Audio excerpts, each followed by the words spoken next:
جاندار اس طرف کو آنے شروع ہو گئے، جانور آئے، پھر اللہ تبارک و تعالیٰ نے انسانوں کو، جو کہ اس صحرا کے اندر لوگ پانی کی تلاش میں بھٹکتے پھرتے تھے، ایک قبیلے کو یہ توفیق دے دی، وہ قبیلہ اس پانی کی تلاش میں وہ وہاں پر آ پہنچا، بنو جہم جس کو ہم کہتے ہیں،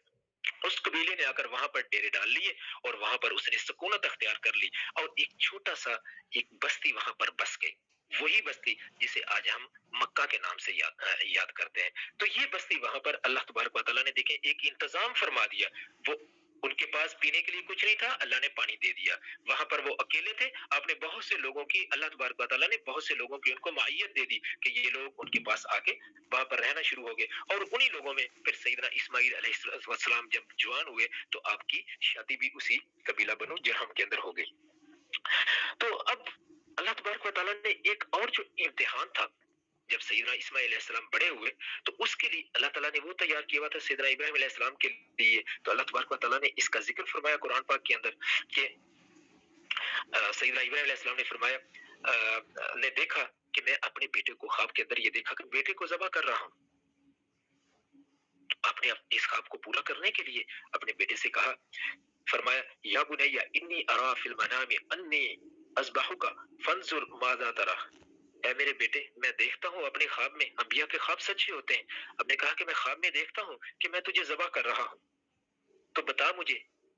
تو کیا سمجھتا ہے، تیرا کیا خیال ہے؟ اب بیٹے نے دیکھیے کیا جواب دیا، فرماتے ہیں عرض کیا قال یا ابت افعل ما تؤمر ستجدنی انشاء اللہ من الصابرین، اے ابا جان جو آپ نے دیکھا ہے وہ کر گزریے، انشاءاللہ مجھے آپ صابر پائیں گے، میں انشاءاللہ صبر کروں گا، جب مجھ پہ چھری چل رہی ہوگی میں صبر کروں گا۔ تو یہ واقعہ وہاں پر پیش آیا، اللہ تبارک و تعالیٰ نے اس واقعے میں بھی سیدنا ابراہیم علیہ السلام کو اس واقعے میں بھی کامیاب کیا، جب آپ اپنے بیٹے کو لے کر مینا کے میدان میں چلے گئے تو اللہ تبارک و تعالیٰ نے اعلان فرما دیا، اے ابراہیم، جب ان کو ذبح کرنے کے لیے جب چھری چلانی شروع کی، اللہ تبارک و تعالیٰ نے اعلان فرما دیا، اے ابراہیم تو نے اپنے وعدے کو سچا کر دکھایا، تو نے اپنے خواب کو سچا کر دکھایا۔ تو یہاں پر بھی اب یہ وہ کڑے امتحانات تھے جن سے سیدنا ابراہیم علیہ السلام کو گزارا گیا، اور اس کے ساتھ ہی بہت سے اعمال اور احکامات کی پابندیاں آپ پر عائد کر دی گئیں، جن کو عام طور پر ہم 10 خصائل فطرت کے نام سے یاد کرتے ہیں کہ یہ وہ چیزیں ہیں جو کہ فطرت میں ہیں، یہ انسان نے لازمی کرنی ہے، اور ان کا تعلق کس چیز سے ہے؟ بدن کی صفائی کے ساتھ، ستھرائی کے ساتھ اور پاکی کے ساتھ، اور یہ خصائل فطرت آنے والی تمام امتوں کے لیے بھی مستقل احکام بن گئے۔ رسول اللہ صلی اللہ علیہ وآلہ وسلم نے اپنی امت کو ان تمام امور کے لیے تاکید دی، احکامات دیے ہیں۔ ابن کثیر علیہ رحمہ نے سیدنا عبداللہ بن عباس رضی اللہ تعالی عنہما سے ایک روایت کی ہے، وہ فرماتے ہیں کہ پورا اسلام 30 حصوں میں دائر ہے، 3 حصوں کے اندر ہے، جن میں سے 10 سورہ برات میں مذکور ہے، یعنی سورہ توبہ میں، 10 سورہ احزاب میں، اور 10 سورہ مؤمنون میں۔ سیدنا ابراہیم علیہ السلام نے ان تمام چیزوں کا پورا حق ادا کر دیا اور ان تمام امتحانات میں پورے اترے اور کامیاب رہے، اور جو سورہ برات کے اندر اللہ تبارک و تعالیٰ نے مومنین کی جو صفتیں بیان فرمائی ہیں، 10 صفتیں، وہ کون سی ہیں؟ اللہ تبارک و تعالیٰ فرماتے ہیں کہ آیت نمبر 112 ہے سورہ برات کی، اس میں فرماتے ہیں کہ مومنین کی صفتیں وہ ایسے ہیں جو توبہ کرنے والے ہیں، مومن کی ایک صفت توبہ کرنے والا، عبادت کرنے والے ہیں، حمد کرنے والے ہیں، روزہ رکھنے والے، رکوع و سجدہ کرنے والے، نیک باتوں کی تعلیم کرنے والے اور بری باتوں سے روکنے والے، اور اللہ کی حدود کا خیال رکھنے والے، اور ایسے مومنین کو آپ خوشخبری سنا دیجئے۔ یہ مومنوں کی 10 صفتوں کا یہاں پر بیان فرما دیا۔ دوبارہ سے توبہ کرنے والے، عبادت کرنے والے، حمد کرنے والے، روزہ رکھنے والے، رکوع و سجدہ کرنے والے، نیک باتوں کی تعلیم کرنے والے، بری باتوں سے روکنے والے، اور اللہ کی حدود کا خیال رکھنے والے۔ سورہ مومنون میں یہاں ہے 10 صفات جو بیان فرمائی، اللہ تعالیٰ نے فرمایا سورہ مومنون کی آیت نمبر 33، اللہ تعالیٰ نے فرمایا یقیناً ان مسلمانوں نے فلاح پائی، یقیناً فلاح پائی ان مسلمانوں نے جو اپنی نماز میں خشوع و خضوع کرتے ہیں۔ ایک صفت یہ بیان فرما دی کہ نماز میں خشوع و خضوع کرنے والے ہیں۔ اگلی فرمائی اور لغو باتوں سے پرہیز کرنے والے ہیں، کنارہ کرنے والے ہیں۔ پھر فرمایا اور جو اپنے آپ کو پاک کرنے والے ہیں، اور پھر فرمایا اپنی شرمگاہوں کی حفاظت کرنے والے ہیں، لیکن اپنی بیویوں سے یا وہ جو ان کے ملکیت میں ہے ان کے علاوہ باقی لوگوں سے اپنے شرمگاہوں کی حفاظت کرتے ہیں، کیونکہ ان کی بیویوں اور جو ان کی ملکیت میں ہے ان سے ان پر کوئی الزام نہیں۔ ہاں، جو اس کے علاوہ طلبگار ہوں ایسے لوگ حد سے تجاوز کرنے والے ہیں۔ اچھا، پھر اگلی جو صفت بیان فرمائی مومنون کی وہ کیا ہے؟ اور جو اپنی امانتوں اور اپنے عہد کا خیال رکھنے والے ہیں، امانت کا بھی خیال رکھتے ہیں اور جو وعدے انہوں نے کیے ہوئے ہوتے ہیں ان کا بھی خیال رکھتے ہیں، اور پھر جو اپنی نمازوں کی پابندی کرتے ہیں، ایسے لوگ وارث ہونے والے ہیں اس فردوس کے جس میں وہ ہمیشہ رہیں گے۔ سورہ احزاب میں پھر مزید 10 صفتوں کا ذکر فرمایا۔ وہ 10 صفتیں کون سی ہیں؟ فرمایا بے شک، آیت نمبر ہے 33 اگین، بے شک اسلام کے کام کرنے والے مرد اور اسلام کے کام کرنے والی عورتیں، مطلب اسلام کے اوپر عمل کرنے والے مرد اور عورتیں، اور ایمان لانے والے مرد اور ایمان لانے والی عورتیں، اور فرما برداری کرنے والے مرد اور فرما برداری کرنے والی عورتیں، اور نیک مرد اور یا راست باز مرد اور راست باز عورتیں، اور صبر کرنے والے مرد اور صبر کرنے والی عورتیں۔ یہ بڑا امپورٹنٹ لفظ ہے صبر۔ صبر کا مطلب اپنے آپ کو روک لینا۔ کس چیز سے روک لینا؟ کوئی بھی ایسی چیز جو کہ ناپسندیدہ ہے اللہ تعالیٰ کی نظر میں، اس سے اپنے آپ کو روک لینا، یا پھر کسی بات پہ جم جانا۔ کون سی بات پہ جم جانا؟ کہ جو کام اچھائی کا کر رہے ہیں پھر اس میں وہ اس کو مسلسل کرتے رہتے ہیں، صبر کرنے والے۔ اس کے بعد فرمایا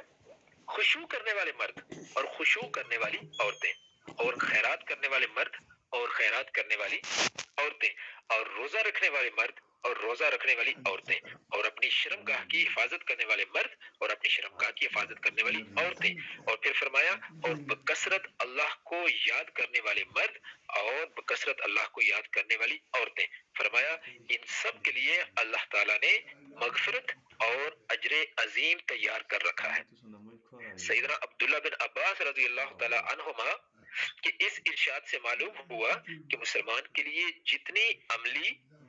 علمی، اخلاقی صفات مطلوب ہیں، علمی، عملی اور اخلاقی صفات جتنی بھی مطلوب ہیں وہ ان تینوں صورتوں کی ان چند آیات کے اندر جمع کر دی گئی ہے، اور یہی وہ صفات و کلمات ہیں جن میں سیدنا ابراہیم خلیل اللہ علیہ السلام کا امتحان لیا گیا، اور آیت وَإِذِ ابْتَلَىٰ إِبْرَاهِيمَ رَبُّهُ بِكَلِمَاتٍ میں انہی صفات کی طرف اشارہ ہے جو ہم نے یہاں پر۔ اب ان آیات کے متعلق قابل غور سوالات جو ہیں ان میں سے 2 سوالوں کا جواب ہمیں مل گیا۔ تیسرا سوال یہ تھا جو ہم نے پہلے جس کا ذکر کیا کہ اس امتحان میں سیدنا ابراہیم علیہ السلام کی کامیابی کا درجہ اور مقام کیا رہا؟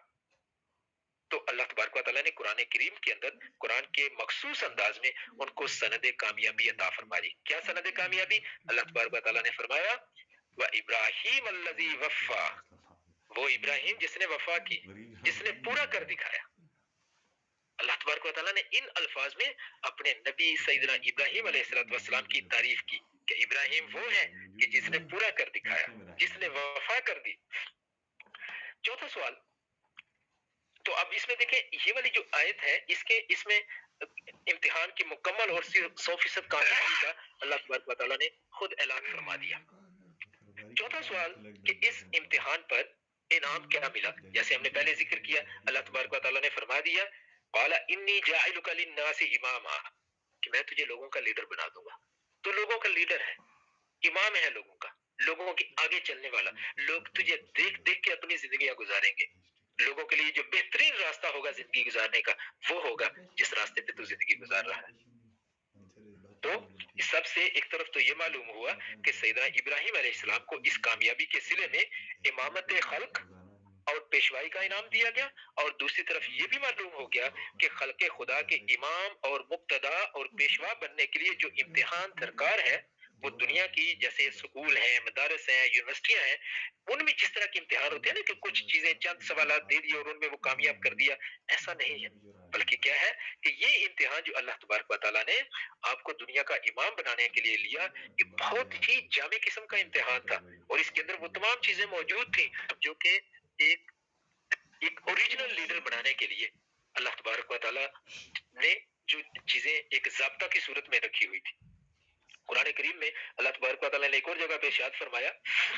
اور میں صرف ترجمہ اس کا پڑھ رہا ہوں، یعنی ہم نے ان میں سے امام اور پیشوا بنائے کہ وہ ہمارے حکم سے لوگوں کو ہدایت کریں۔ امام اور پیشوا کی بنیادی اس کا مقصد کیا ہے؟ ان کو امام بنانے کا مقصد کیا ہے کہ وہ ہمارے حکم سے لوگوں کو ہدایت کریں۔ جب انہوں نے اپنے نفس کو خلاف شرع سے روکا اور ہماری آیتوں پر یقین کیا، تو لیڈر کے اندر جو مسلمانوں کا لیڈر ہے، مسلمانوں جس کو دیکھ کے اپنی زندگی گزاریں گے، تو اس کے لیے یہ چیز بیان فرما دی کہ ایک تو وہ اپنے نفس کو خلاف شرع کاموں سے روکے، اور پھر دوسرا کیا کہ اللہ تعالیٰ کی آیتوں کے اوپر پختہ یقین ہو۔ اللہ تبارک و تعالیٰ نے جو پیغام اپنے نبی صلی اللہ علیہ وسلم کو دیا ہے اس پہ پختہ یقین ہو۔ تو اس آیت میں امامت اور پیشوائی کے لیے 29 صفات کا خلاصہ دو لفظوں میں کر دیا گیا ہے، یعنی صبر و یقین، یقین علمی اور اعتقادی کمال، اور صبر عملی اور اخلاقی کمال۔ اور وہ 30 صفات جن کا ذکر ابھی اوپر ہوا ہے، سب کی سب انہی دو صفتوں کے اندر موجود ہیں۔ دو صفتیں کون سی ہیں؟ صبر کی صفت اور یقین کی صفت، جن کا ذکر یہاں پر ہوا۔ اچھا، پانچواں سوال یہ تھا کہ آئندہ آنے والی نسلوں کو منصب امامت و پیشوائی دینے کے لیے جو یہ ضابطہ ارشاد ہوا ہے کہ فاسق اور ظالم لوگوں کو یہ منصب نہیں ملے گا، تو اس کا مطلب کیا ہوا؟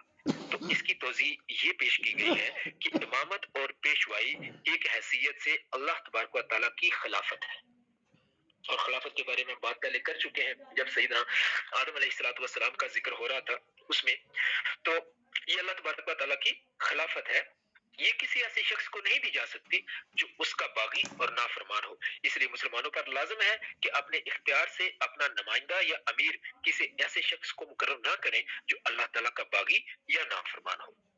جی، ہماری گفتگو جو ہے یہ، کیونکہ یہاں پر ابھی ہم نے صرف جو پہلا حصہ تھا کل کی آیات کا اس کو مکمل کیا ہے، تو سر حاصل صاحب کی